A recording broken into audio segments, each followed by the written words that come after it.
Hello friends, எல்லாருக்கும் வணக்கம். நான் இப்போ என்ன சொல்ல போகிறேன்னா, நம்ம குழந்தைங்கள பார்க்கு, பீச்சு அப்படின்னு சொல்லி கூட்டிகிட்டு போய் என்டர்டெயின்மெண்ட்டாக கழிக்கிறோம்.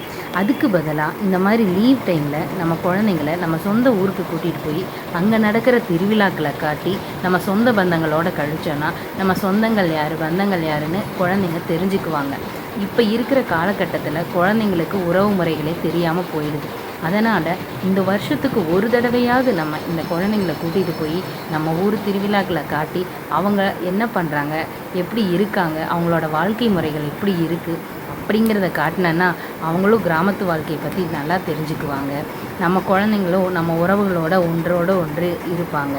இல்லையா, குழந்தைங்க வீட்டுக்கு போகிறாங்க, ஸ்கூலுக்கு வராங்க, இப்படிங்கிற ஒரு வாழ்க்கையிலேயே அவங்க வாழ்க்கையும் ஓடிடும். நம்ம ஜென்ரேஷன் இதோடு முடிஞ்சிடும். அதனால் எல்லாருமே அவங்கவுங்க ஊரில் நடக்கிற திருவிழாக்களை கொண்டு போய் காட்டுங்க. அவங்க ஊரில் இருக்கிற குழந்தைங்க, எல்லா உறவினர்கள் யார் யார் இருக்காங்க, எந்தெந்த சொந்தங்கள்னு சொல்லுங்கள். எங்களோட சேனலை சப்ஸ்கிரைப் பண்ணுங்கள்.